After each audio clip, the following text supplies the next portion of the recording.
Sisters Reading Romance podcast. I am Lexi, one half of this podcast. And this is Ayesha, the other half of this podcast. So today's book I'm actually super excited for because I loved this book. This week's book is From Lukov with Love by Mariana Zapata. It's a sport romance. Yes. And trigger warning, I don't think there's any. It's like a stalker mentioned. That's true, but like that's about it. That's about it. There's usually not much trigger warnings within And Mariana it's Zapata pretty books. tame in that aspect. So I would say no trigger warnings that I can think of. Not that I can think of. Also, we do spoil books. So Spoiler alert. If you don't want spoilers, go find a different podcast. Or stop right now, go read the book, come back. I recommend you actually stop and go read the book if you haven't read this, because this is one of my fucking favorite books. Before we get into this book, I would love to Put a record. Address and put a record to. I've been telling her for years. I've been telling Ayesha for years. Mariana Zapata books are amazing, and she should just read her catalog. Whenever she's in a bookstop, I'm like, "Hey, Mariana Zapata." I know you've suggested it to me so many times, and you're just like, no, and then you start seeing things about Lukov with Love off like wherever Instagram. No, or okay. whatnot. So what happened? And then I'm like, yeah, I've been freaking telling you to read this book for fucking years. I got hooked on Mariana Zapata when we read The Wall of Winnipeg, which is another book that we're doing for the pod. So go read that if you haven't already. I think just read her entire catalog. It's so good. I fucking love this book, and I haven't read a book from her that I didn't love. We might do a Mariana Zapata month maybe one of these days, because I fucking love most of her books, or ones I've read. I'm still making my way through them. But seriously though, we're gonna spoil this book, so if you want to go read it, go now. Okay, tropes. I think this is enemies to lovers. Or dislike frenemies to lovers. Frenemies to lovers. Well, this is also Can that be a new a trope? best friend's brother. Yes, yeah, that's right. Best friend's brother This is romance. best friend's brother. This is sports. This is Sports romance, which I said in the, but forced proximity because they're partners. To skate. Workplace? That was a question mark because I was like, they're kind of this is their job. This is their job. It's always been you. Yeah, he's an fucking obsessed boy. That is my fucking favorite trope. It's always been you is my fucking favorite trope. I had friends to lovers because like Jasmine is the only one who thinks they're enemies, and Lukov is kind of like called, okay. He calls argument. He calls her meatball or like meatloaf or whatever. Meatball. It's meatball. Like in fucking like Sailor Moon, like she's Meatball Head. Yeah.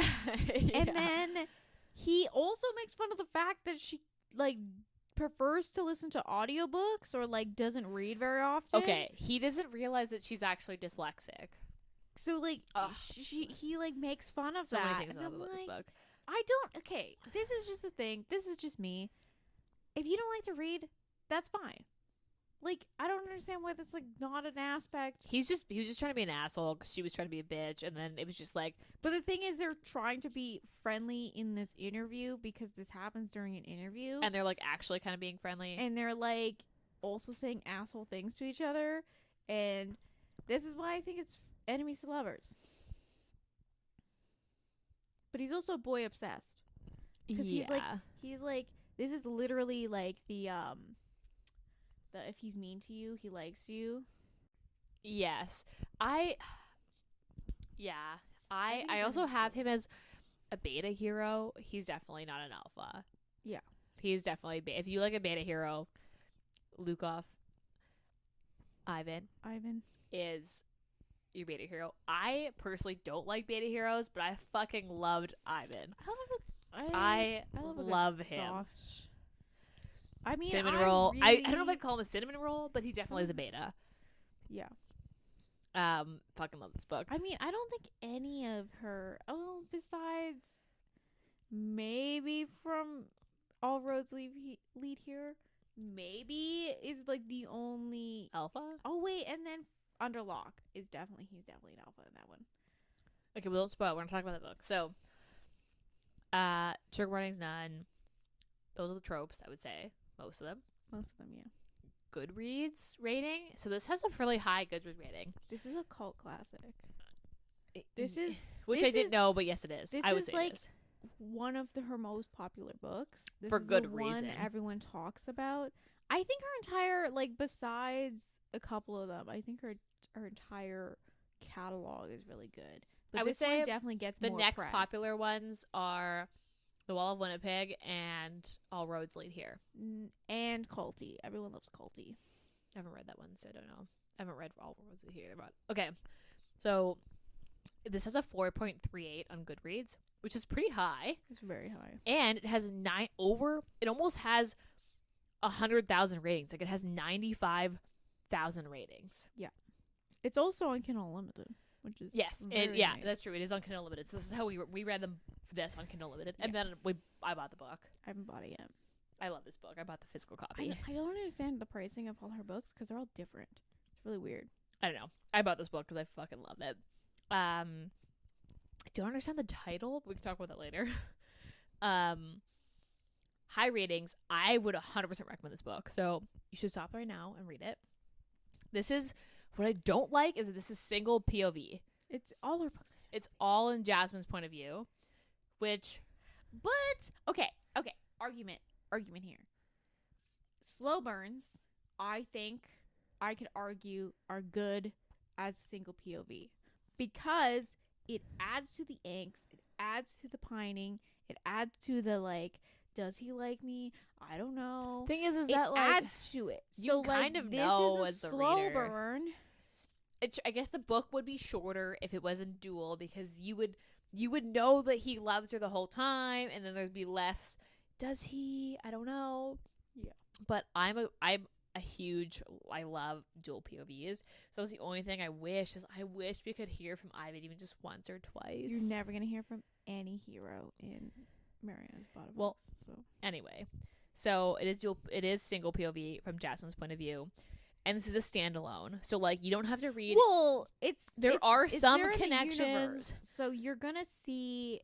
So you get introduced if you read from start to finish Mariana Zapata. Yeah, they're all slightly catalog. connected. You will be introduced to Jasmine in Dear Aaron, which is Yeah. her sister's book. Yeah, but they're not, like, connected at all. They're not connected. You don't have need to read one it, or the other. but you do get to see her sister and, like, Aaron. Aaron in the book. And then also, if you do continue with the Mariana Zapata, There are some books, connections throughout where, like, each book is kind of connected to another like book. you get to see a, like, glimpse of Ivan and Jasmine in Hands Down. Okay. Anyway, so it is standalone. It We is just standalone. re-add that it is standalone, It so is you standalone. can read this without reading. Like, it's not a series. Okay. Back of the book accurate. Let's read back of the book. It's very short. If someone were to ask Jasmine Santos to describe the last few years of her life with a single word, it would definitely be a 4-letter one. After 17 years and countless broken bones and broken promises, she knows her window to compete in figure skating is coming to a close.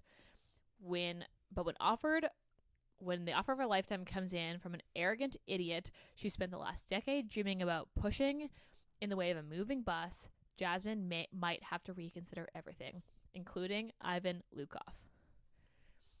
I love the arrogant idiot. I would say this is pretty accurate. It is pretty accurate. Like, I would say you get it. This tells you enough about the book to decide whether you should read it. I would say this is accurate. Yeah, it's like there's no real plot of this book. It is Yeah. The plot is she- entirely their love story. Yeah. There's no side plots. there's no subplots. So I would say very accurate. If you read the back of this book and were trying to decide whether to read it, I would say that's super accurate. So, like, yeah. That's what I would say. Okay. Book summary. So Ivan and Jasmine are the two heroines. Jasmine's 26. Ivan's 30? He's like a couple years older now. I want to say he's 30, and I think he's couldn't like fully... 29, 30-esque. because she was 16 and he was 19. So if she's 26 in this book, 29. he would have to be, he'd have to be 29 or 30. Yeah. Basically, Jasmine is a figure skater who comes from, like, I would say true middle class. Yeah. And figure skating is a fairly expensive sport because you have to pay for ice time. So it is one of the more expensive sports, and you pay for your costumes, which can be like a couple $100 for every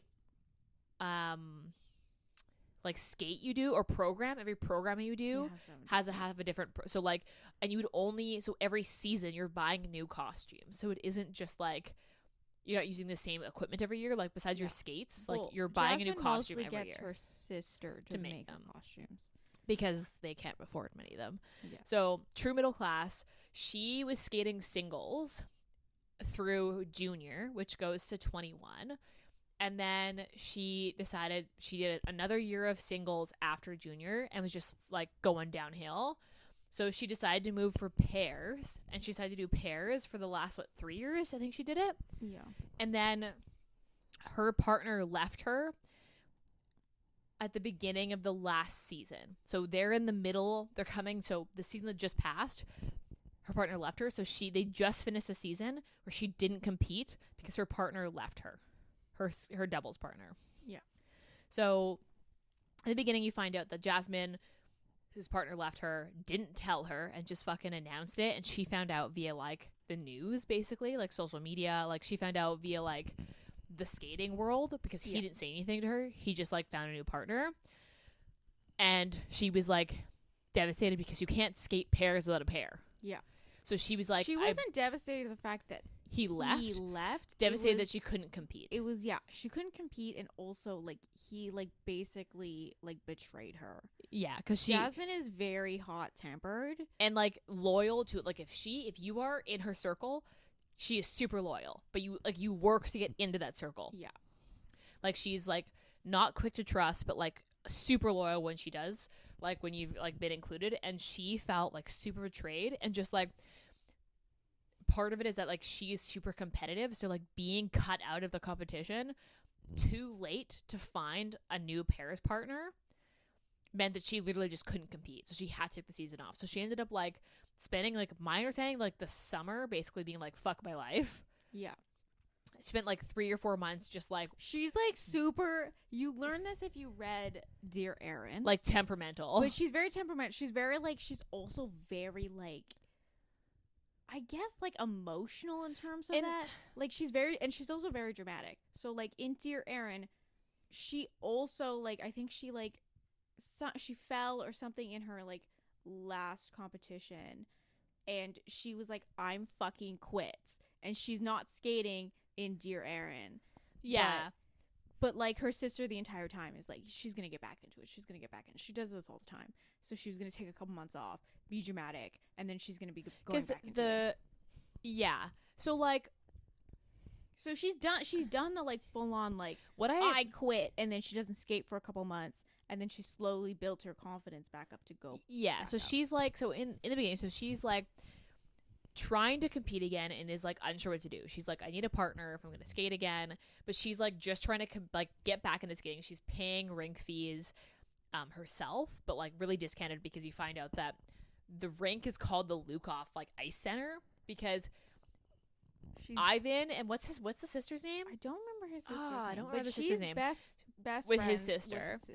And they own the rink because Ivan was like a child prodigy for skating. So when they moved into the States, into Texas from Russia, they were like, we need a place for him to train. We want it to be awesome. So they basically just fucking built the rink. So the rink is named after them. Him specifically because his sister never really skated. Yeah. So she spent her whole life growing up with being friends with his sister. So she was like on his radar, but like never really, they weren't like friends. Yeah. She was just like the older brother of her friend. Also, she couldn't really stand him. Like, he just was like, they've never really meshed. They've always clashed heads. And the way I understand it was typical like little sister and her annoying friends. Yeah. And he was always like just the big brother that happened to be there. So when she was 16, she like for whatever reason thought it was like a good idea to like make fun of his costume to his face and was like, you have a shitty ass costume on, it's ugly.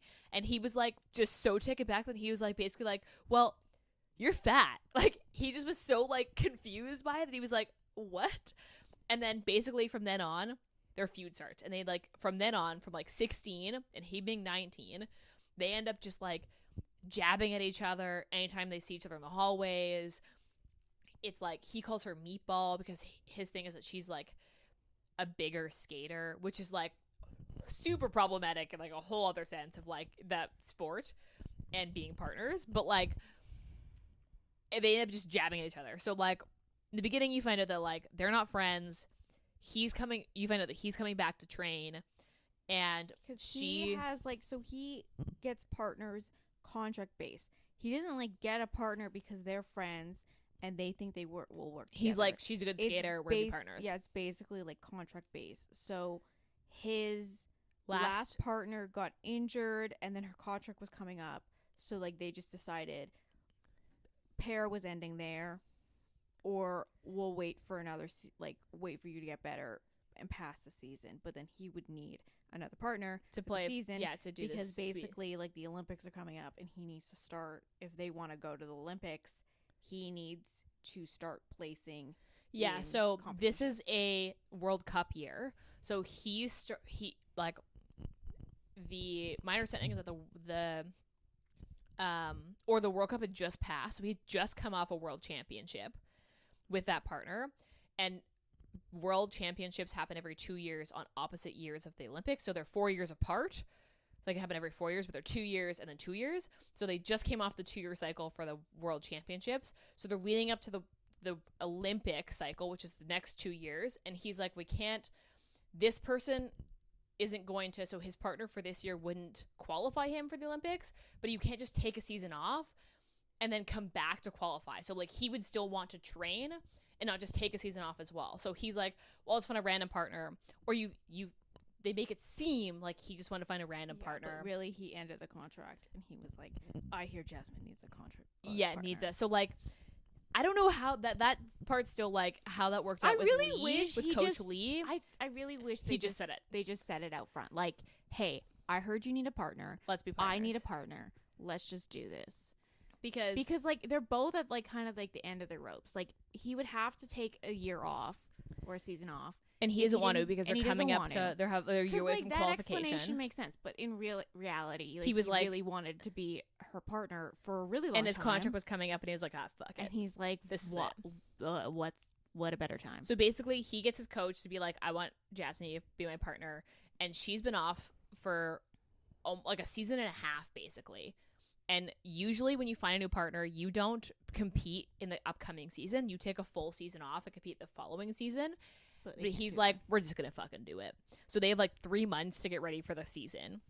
So basically,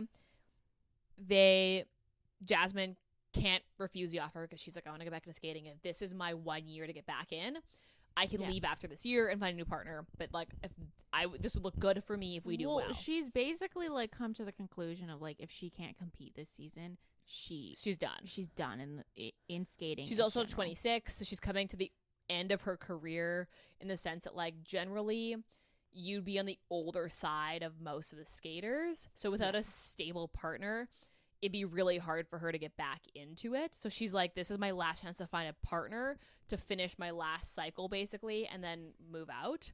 So she sees it as like her chance to be like, okay, if I can do this and we do well, I can have any partner I want because he's the best in the world. And then it would look good for me to then, if I move to anywhere else. So she's like, this is going to set me up for something better. And she's like, he doesn't be my partner. This is just like a temporary thing.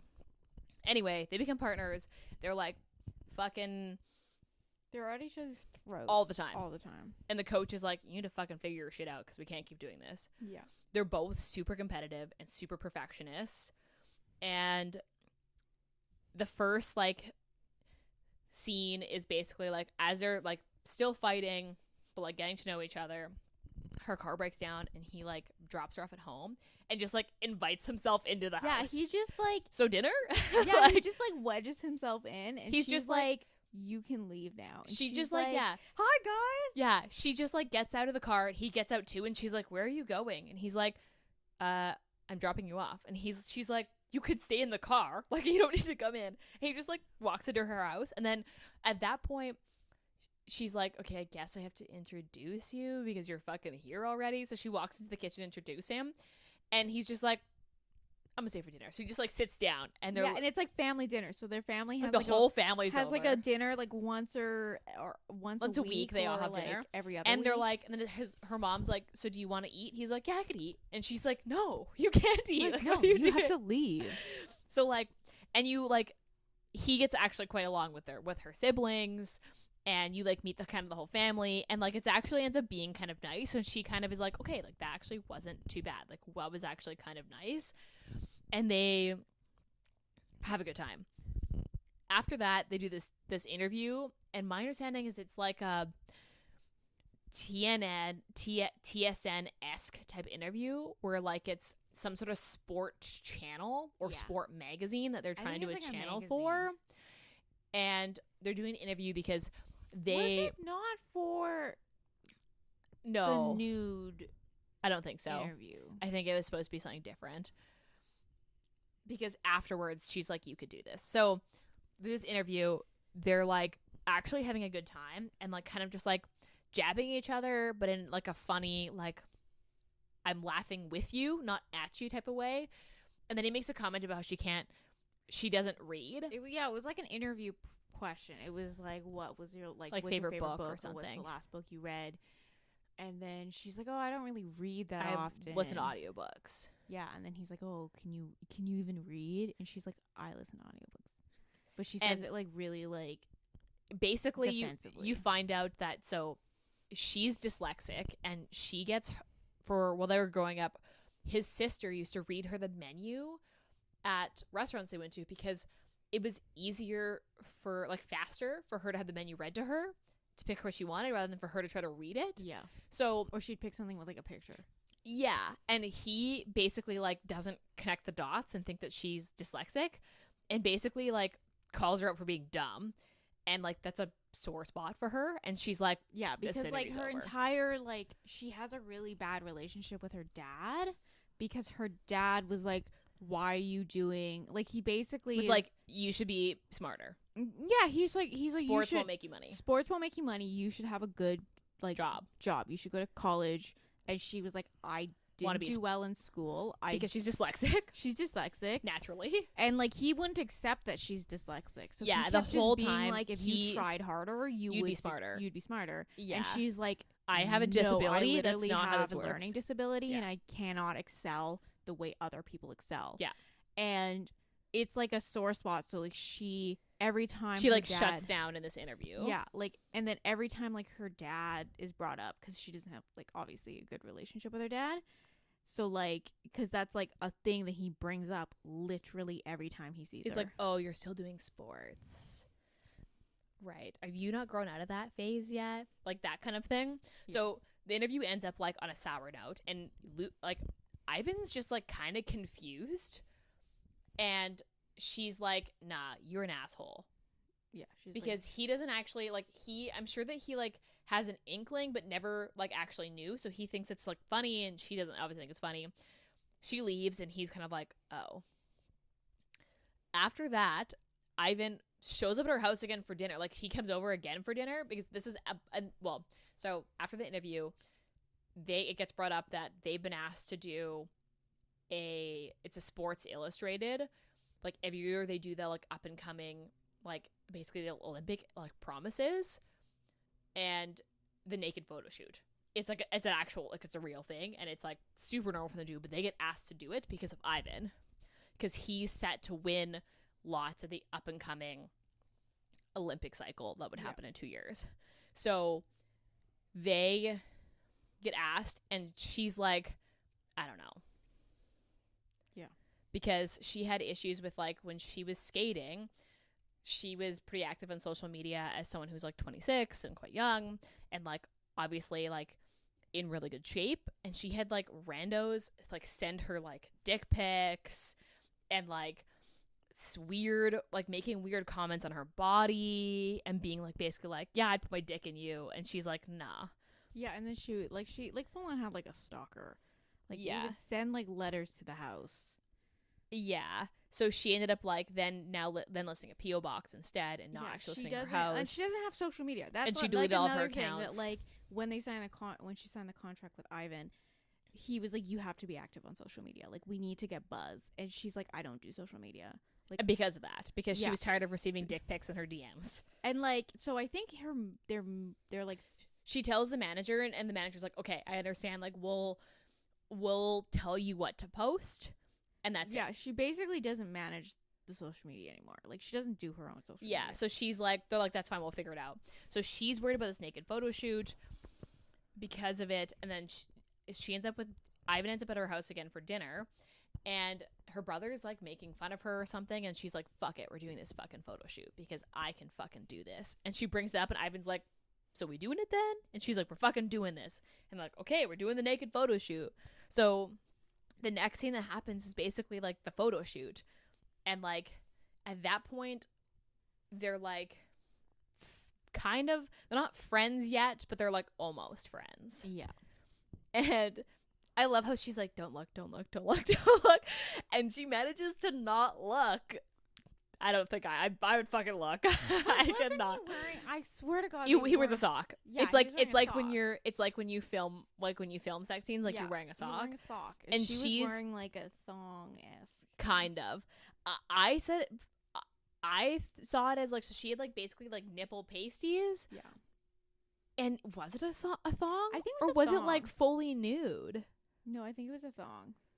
So she's wearing, and he basically like looks, and she's like, don't look, don't look, don't look. And he looks, and he's like, fuck me. Like, this is gonna be hard.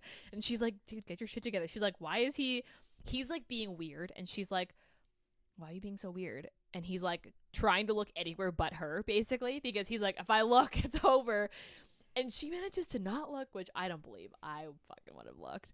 But she ends up like at one point, they basically want Ivan to do a lift. And in the lift, his hand is like literally cupping her. Yeah. And generally there's clothes there, but obviously now there's a lot less. And she's like, nah, like I can't do that. And she kind of has this like, nope, that's it, it's over, I can't do it. So she like tries to like run out, and he like convinces her to stay. He's like, we're friends, this isn't weird, like it's only as weird as you make it. And like convinces her to be comfortable, and he's like, let's just do this together, like it's gonna be fine. And that's kind of the beginning of like them being actually friends. Mm-hmm. Because then after that, The mom gets in a car accident. But And then she gets sick. Yeah, so like basically the mom gets into a car accident. She has a meltdown because her mom is basically like, she's like, well, why didn't you call me to tell me that you needed help? Like, who picked you from the hospital? And she's like, oh, I took a cab. And she's like, why? Like, why would you not call me? She's like, well, you're training, you're too busy. Like, you need to focus on you and not focus on us. And she basically takes it as like her mom thinks she's selfish. And she like basically has this huge meltdown. And Ivan comes and finds her at the rink, because it's of course where she goes when she feels shitty, and makes her feel better in his like private room in the rink. He has his own like dressing room. And I thought it was like, at first she was basically like, what the fuck, it's because you're rich. And it would end up being because the fans were weird and were like taking his stuff and like trying to follow him in the shower. And so he ended up like getting his own room because people were being fucking weirdos. But basically makes her feel better.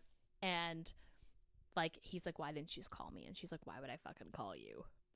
Like, why would I tell you anything? So that happens. They're like now basically friends. Yeah. After that, her mom and stepdad go away on like a trip, and she gets really sick and tries to like train through it. Ends up almost passing the fuck out because she's like so feverish. And he's like, well, who's gonna take care of you? And she's like, no one, just like take me home. And he's like, I'll take care of you. And he like basically invites himself in. Yeah. And then So she's like feverish. So she's like in and coming out of she's consciousness. Like, she's like in and out of consciousness, and he's like snooping because like Because, why the fuck not? Yeah, duh. And he finds these. I don't know why she fucking kept them, but like he finds. I feel like I would have too. He finds these like letters, the stalker from letters, the stalker, and he's like, you can't stay here by yourself, and she's like, it's fucking fine. I've lived with this for years, and he's like, what? No, that's not okay. Yeah, and he's like kind of pissed that she didn't say anything, and then he starts connecting the dots and like, okay, like that's what she's on social media. He's like, I need to know all of it. Like, I'm your partner. Like, we can't have fucking weirdos after you. Like, you need to tell me the whole story. So she like lets it all out, and he's like just pissed that she didn't say anything because he's like, wait, guys have been sending you videos of them jacking off to your photos and you didn't say anything? And she's like, well, it's fine. And he's like, no, it's not. And at that point too, he's been like taking care of her, like feeding her soup. He like put her in her pajamas. He like pets her hair, calls her baby, and she's like, I'm just listening to this weird, like I didn't hear that. So like they have this fight. He shows up in his like he's like, okay, we're going out, you're gonna pack your shit, we're going to my house, I'm gonna go get my car, I'm gonna deal with some shit at home, I'm gonna be back, and you're coming with me to live at my house until your parents get home. And then she was like, no.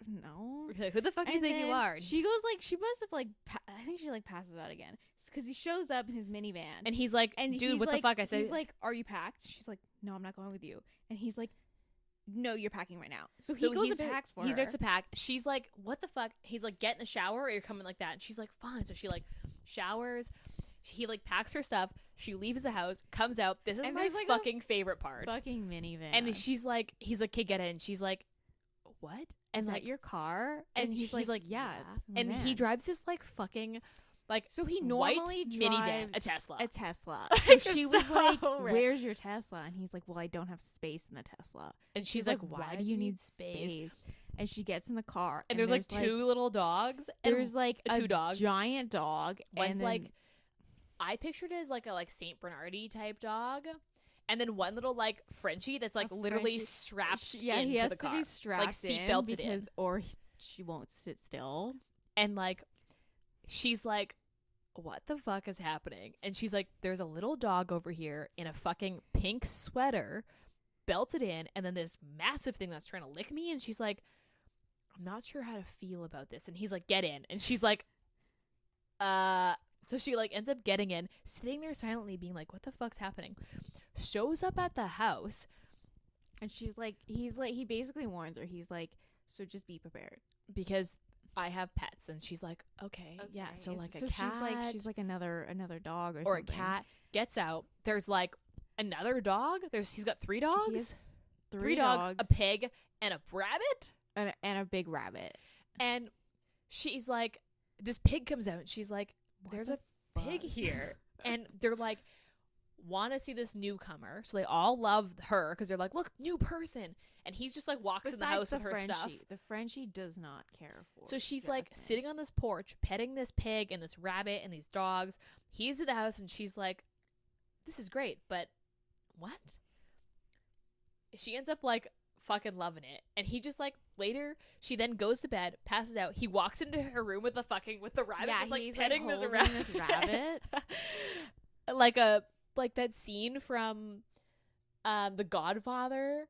Like that's what I pictured. I'm like, what is happening? She's so fucking confused because she's like, she's also sick, so she's like, she cannot think properly. So she's like okay, sleeping a lot, resting a lot, and also he's like feeding her, and he's like making her food and stuff like that. And then he has to tell his parents or something, and he tells. Oh no, it's Father's Day. So she's like, he's like, I told him I'd go over. Do you want to just come? And she's like, still kind of sick, and she's like, I'm gonna sit here. And then he's like, you're coming. He's like, I'm not living here by yourself. No, because you're sick. No, because it was Father's Day, and he was like, oh, I gotta go hang out with my family. And then she was like, oh, I'll just stay here. And then he was like, yeah, well, I told my mom that you're staying with me, so I have to bring you along now because she wants to see you. And she's like, why would you do that? And he's like, because they're my parents. She's like, fine. So she gets in the car. His mom's actually like super lovely, and his parents love her because like, and they keep making her like Russian recipes to like cure her sickness. Yeah, but they end up being just like they're vodka, like disgusting, and just like literally just alcohol. So she's like fucking drunk, and she's like, what did your parents do? And he's like, I don't know why you kept drinking them. You're And she's just- like, why was I gonna say no? And then she like crawls into his bed drunk in the middle of the night. Half naked. Also takes off all her clothes. No, she's in like underwear, I think. Oh yeah, but she takes off her clothes before she crawls into his bed. Like she's clothed. Because she's like cold. She's And yeah, because she's like cold, and so she like climbs into his bed or she was having like a nightmare. I don't know why, but there was a reason for it. She was drunk and she's cold, but you know when you're drunk and you're cold and you have like you just do shit that you. And so he's just like in boxers, and she just climbs in, and he's just like, okay, just like climbs in. So she wakes up in the morning, and she's like, where the fuck am I? And he's got a like morning wood, and she's like, is that what I think it is? And he's like, yep. And she's like, are you gonna move it? He's like, nope, this is my bed, so I'm gonna stay where I am. And she's like, so we're just there now? And he's like, yes, we are. And I was like, this is the best scene. At that point, I was like, besides the fact that he was like taking care of her and like the whole baby thing, I was like, okay, he likes her. And she still thinks that they're like friends. Just friends. And yeah, it's fucking the best scene. So at that point, she gets better. So they go back to training they basically start their first camp to like go for a competition and like start to really like hunker down. She gets injured. This whole thing happens where he's like, I'm not leaving you. Like, just fucking get better. Stop being an idiot. Oh yeah, because she gets injured she like after she gets better, her dad comes to visit. And then his whole like it's shit like goes a down. whole thing. So like they have family dinner, and it's basically just like Ivan comes is like to like calm her down. So she's like, I just need to like get through the dinner, and then that's it. I'm not gonna see him for a while. Yeah, and then shit happens. They get into an argument, and then she gets all upset, and then her dad shows up and distracts her at the rink, and then she falls, and like Ayesha does like I think she sprained her ankle. Yeah, it's a high ankle sprain, which is like it actually is quite a while to like rehab. So then she goes through this weird thing, and he's like, I'm not leaving you, just like fucking get better so we can start training again. So they continue to train, and then it goes to like their first competition where she's nervous as fuck because she's like, this is our first competition, like I could fuck this up for you. And he's like, chill. Like he's like, you're fine, it's okay, like we're doing this. So they like go to competition, and they like kind of skip through some of the scenes where like she basically is just there. They do their like run through, and she is getting dressed in their dressing room or doing her makeup or something, and then he leaves to go change into his costume. Yeah, because they share the like overall dressing room. This is like the final like. This is like 10%. 10%. This is like the final like act of the book. And this is happening. Paul, her old partner, confronts her. This was a weird scene for me because I was like, I'm not sure, like, because he's basically like, hey, I just want to like say I'm sorry, and she's like, fuck you, get out of here, or I'm gonna fucking kill you. But like nicer, because she's like, okay, they told me I wasn't allowed to create a scene. I can't create a scene, so she's like trying to just be like, you need to leave, and then she's like basically he's like, I'm sorry, like I left, and she's like, I don't give a fuck that you left. I don't care that you left, like, because it ended up better for me that you left. The thing that she is was that like really is like, you did not tell me you were gonna leave. Yeah, you literally left me in the fucking wind. And he was like, oh, but you wouldn't have taken it well. And she's like, yeah, but then you would have at least done it. Like you could have texted me, phoned me, anything would have been better than that. And Ivan shows up. I thought this was gonna be a showdown. I was like, this is gonna be a fucking showdown. But then he also, so like her old partner was like, oh, I was going to tell you, like, I was gonna apologize sooner. I was going to like basically. Oh, and then Ivan was like, basically, you learn that after after he like signed the contract with his new partner, the old partner. Yeah, because he found out after the fact because Paul didn't tell her sooner.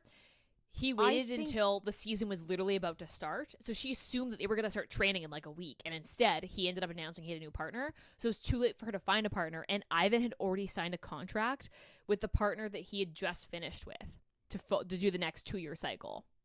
Yeah. So then he ended up afterwards being pissed because he's like, he felt like he basically fucking missed out. He's like, why the fuck would you just not tell her? Yeah, and he was basically like, he like threatened. He basically was like, don't Paul. come near He's like, Jasmine again. don't Or come I'm near gonna fucking Jasmine. ruin Don't you. talk to Jasmine. Like, she doesn't give a fuck about you, and you're gonna fucking like. You're not even a good skater. You're like, you're like shit. like, she carried the entire team. Let's face it. Yeah. So he basically like comes at him, and then that's how you find out why Paul never apologized earlier, and that scene was really weird to me because Jasmine was like, I just found. I feel like I would have been like, why did you do that? And Jasmine was like, makes sense. And I was like, what? I don't know. I just found the like. It was basically like the final conflict. I wish you that would like call it. was drawn out a little bit more. I wish you had more an idea that like her old skating partner was trying to get in contact with her to apologize. Yeah, like I wish it was like texts were coming in, but she was like ignoring them, or like something like that, like emails, like yeah, or like someone being like, "Oh, Paul stopped by to see if you were in." And we told him he was like you weren't. Like I wish, yeah, that's true. I wish it was like hinted earlier that like this was gonna be the final conflict of like Paul was gonna try to come apologize to her because like, and you kind of like expected him to be there. Yeah, and then Ivan would then reveal his like feelings. Yeah. So then Paul leaves, and Ivan's like, "I got you something," and I thought the flowers were from him. And I was like, this is the cover. This is it. This going to be a card in here that says, from Lukov with love. And I was like, this is where it's going to happen. And then he gives her the flowers, which end up being from his sister. And he gives her a bracelet that's identical to like the bracelet that she wears, which is just this like basic friendship bracelet. And on it, she has inscribed, like, to me, from me, in like that sense of like, I can do it, and like I can get myself somewhere. Like hard work and like believing in myself can get me somewhere. And he ends up giving her the bracelet, a different bracelet that he puts on hers, and gives her a bracelet that just says like, from Ivan, like, or from like your best friend Ivan or something like that. What does it say? I don't remember. It ends up saying like from like to Jasmine from Ivan, or love Ivan, with love Ivan. And I was like, damn it, like why couldn't it say what the title is? Not every. I like, know, but none I of wanted her it books to come really. full circle. None of her books really. But I was like, the title. I guess I just was like, this is it. It's gonna be the title. It's not. But then he doesn't reveal his full feelings because then they go on the ice because they're just about to compete. They're literally He like goes on the holding ice, hands and then he in tells position. her that he loves her, and she's like, "What the fuck?" And she's like trying not and to then break the the music scene. starts, and then she's like, "Wait a second, did he just fucking do that to me?" Because she was gonna tell him, "I love you, and it's okay if you don't feel that way, because we're friends, no matter what." And then he just does it, and she's like, "Wait, what?" So they're like literally going through the dance, and she's like, "Thank fuck I practiced this so much that I wouldn't fuck this up, because otherwise you would have made me fuck this up." And then afterwards, also, this is like a side note, they do A Whole New World. I know, I think that was, and of- Dracula. I thought those were awesome. I was like, those are good choices. I could see this. Jasmine, and Yeah, and he picked the music because there was a note that he was like, "You suck at making music. I'm doing this. Your music and sucks." she for was your like, other "This is programs." a really odd choice of music, but okay."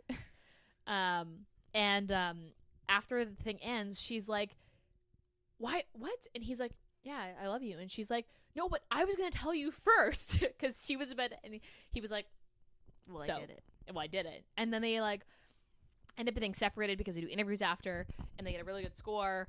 And they like, you fast forward to that evening, and she's just like, because they have separate rooms, because obviously they weren't together before this, and she's just like chilling in bed, being like freshly showered, and he just like comes over to hang out, and they just like have sex. I remember his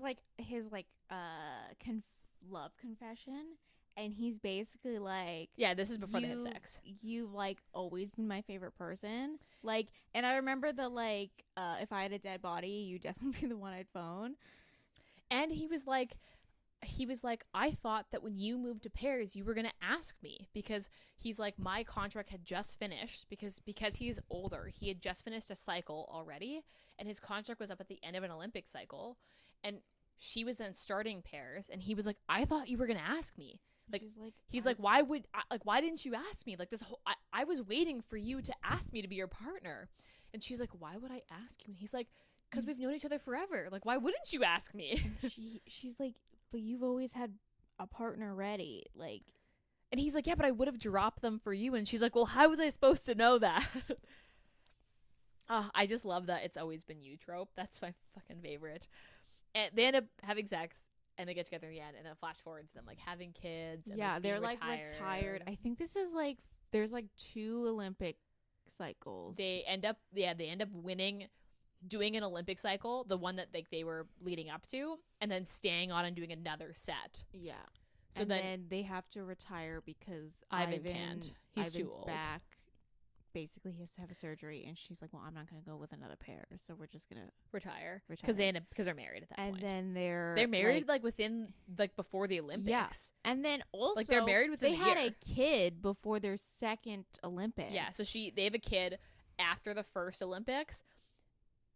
She has a kid when they win. She was like, she'd found out she was pregnant that day, like when they won gold, and then they have the kid, and then they go back to training, win another cycle, and then they have another 2 kids. Yeah.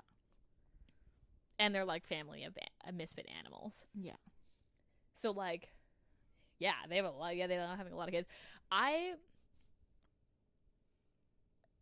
loved Ivan. I fucking loved Ivan. He's cute. Hands down, I would say of all the book boyfriends or like, heroes that I've read, Ivan has got to be up there. Like he's definitely I think top like him, 5 for I sure. like him better than Aiden. Oh, from Wall of Winnipeg? Yeah.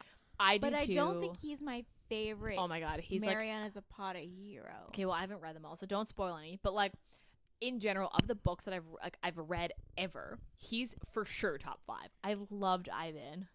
I'm not a beta hero person, but his fucking misfit animal rescue thing, like he just like takes in like misfit rescues, and like it's just so. I was like, this is it. I'm done for. Like I love him already.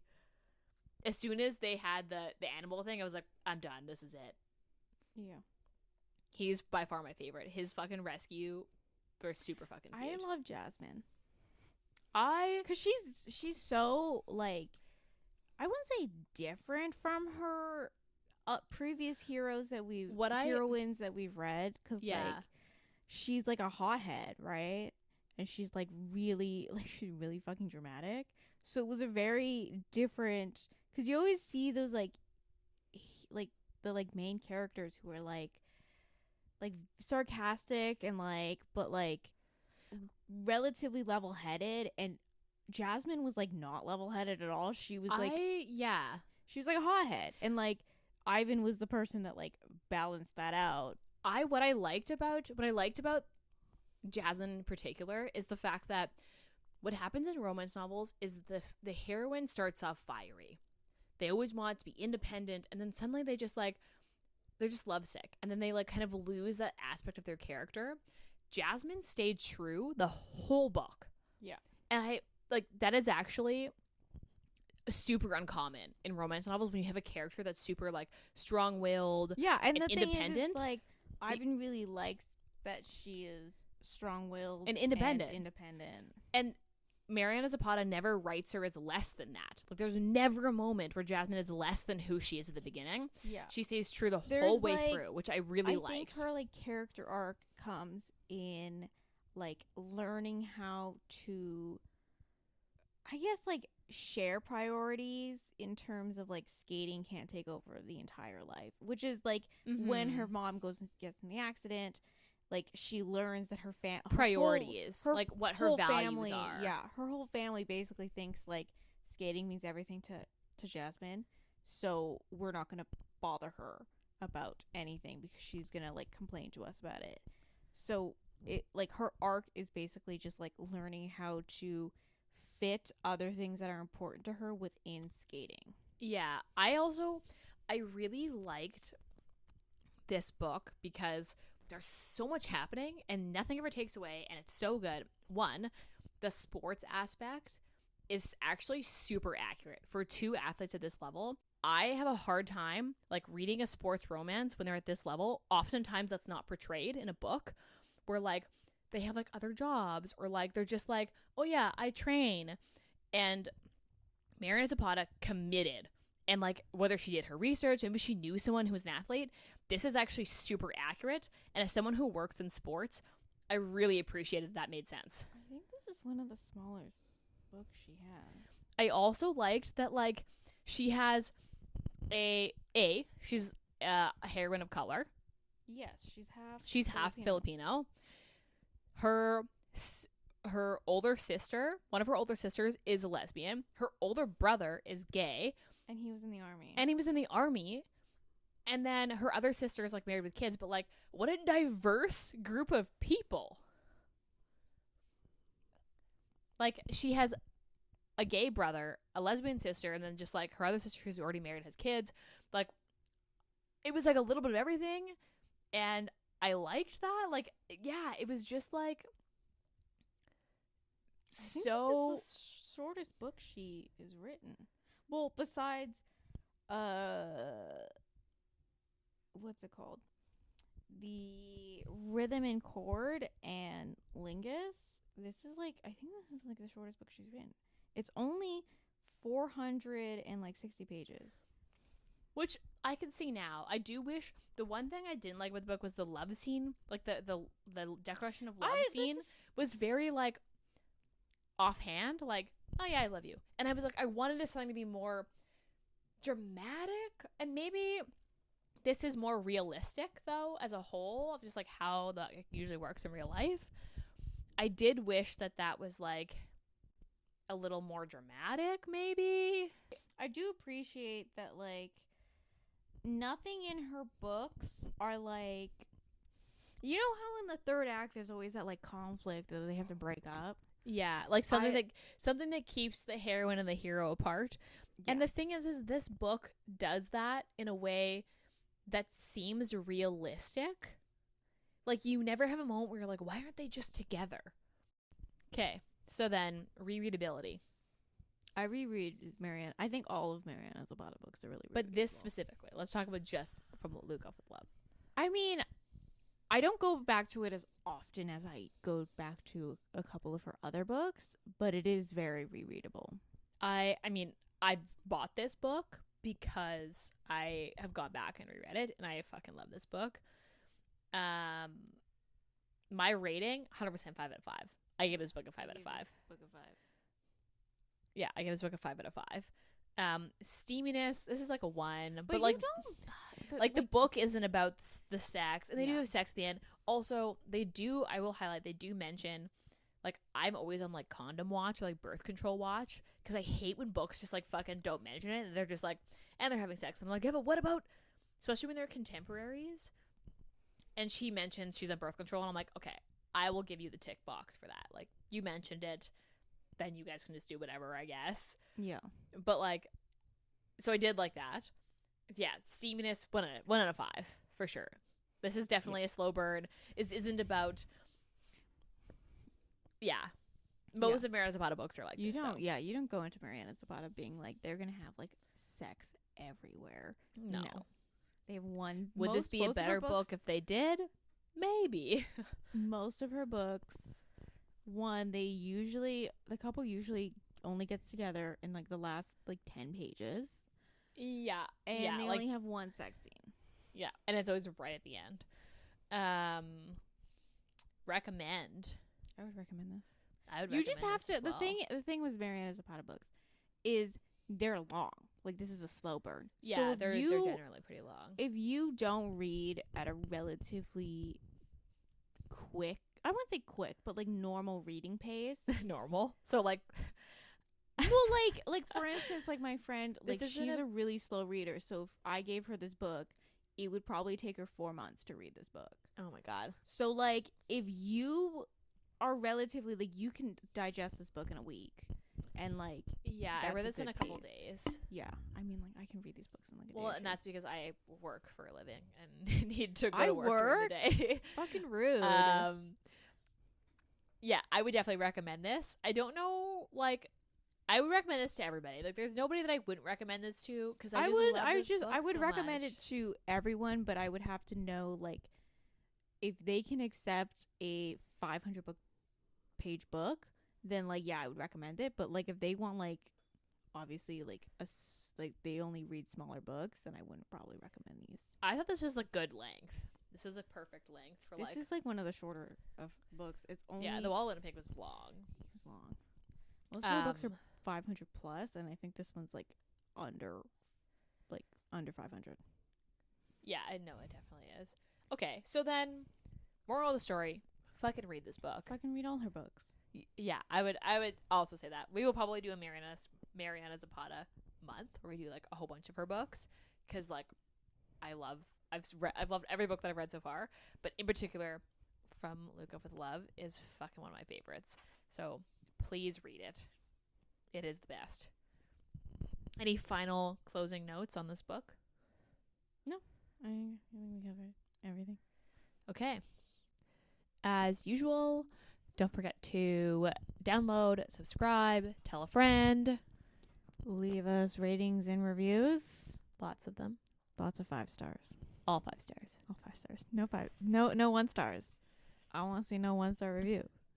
And don't forget to follow us on Instagram. Come comment on our posts. Tell us what you think about episodes. We're at Sisters Reading Romance Pod. You can email us at sistersreadingromancepodcast@gmail.com. It's a long one.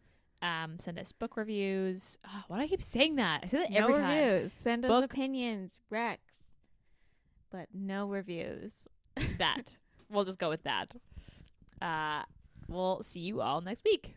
Bye.